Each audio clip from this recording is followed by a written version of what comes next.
आज हम मानवीय संवेदनाओं से भरी हुई एक कविता पढ़ने जा रहे हैं जिसे नागार्जुन जी ने लिखा है। कविता का शीर्षक है गुलाबी चूड़ियाँ। गुलाबी चूड़ियाँ कविता का प्रकाशन वर्ष है 1961। यह एक प्रगतिवादी कविता है जो आम जन के भाव से संबंधित है। कविता के आरंभ में नागार्जुन जी कह रहे हैं, प्राइवेट बस का ड्राइवर है तो क्या हुआ, 7 साल की बच्ची का पिता तो है।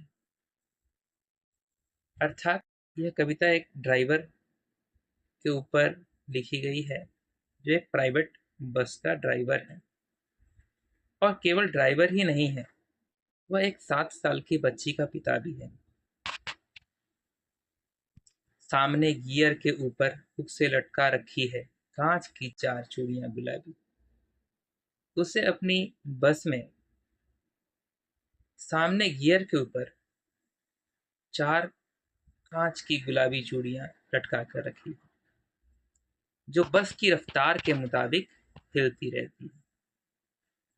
झुककर मैंने पूछ लिया, आ गया मानो झुककर। अधेड़ उम्र का मुच्छर रोबीला चेहरा आहिस्ता से बोला, हाँ साहब।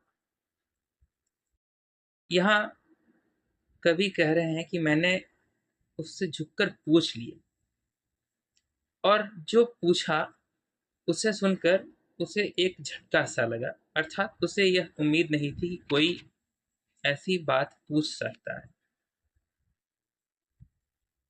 वह अधेड़ उम्र का है, अर्थात वो मध्यवर्ती उम्र का है। उसका चेहरा रोबीला है। रोबीला चेहरे साधारणतः बस चालकों का होता है।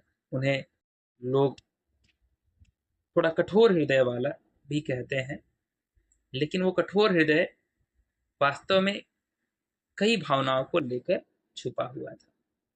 उसने आहिस्ता से बोला, हाँ साहब, लाख कहता हूं नहीं मानती है मुनिया, टांगे हुए है कई दिनों से।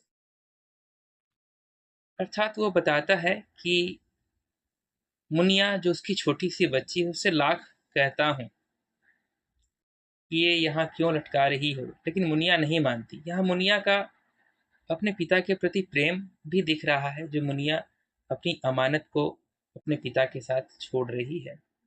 अपनी अमानत यहाँ अब्बा के नजरों के सामने। मैं भी सोचता हूँ क्या बिगाड़ती है जूलिया। अब अमानत अपने पिता के सामने रखती है तो पिता भी समझते हैं, सोचते हैं कि आखिर चूड़िया यहाँ रहती है तो क्या बिगड़ जाएगा किसी का, क्या नुकसान होगा, किस जुर्म पे हटा दूं इनको यहाँ से। और ड्राइवर ने एक नज़र मुझे देखा।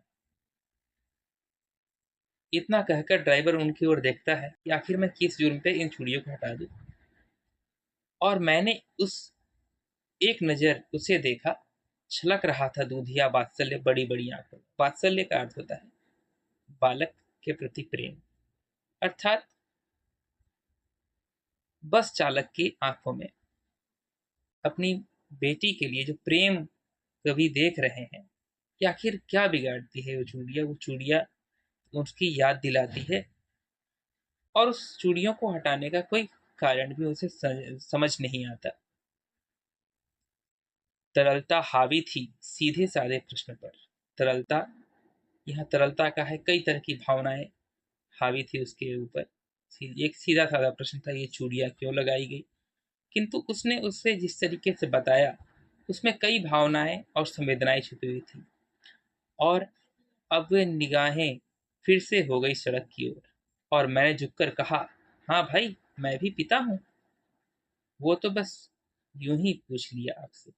इस पर कवि भी बताते हैं कि वो भी पिता है, और वो एक पिता की भावना को समझते हैं कि किस प्रकार से एक पुत्री का प्रेम होता है, और एक पिता के लिए उस प्रेम का क्या महत्व होता है।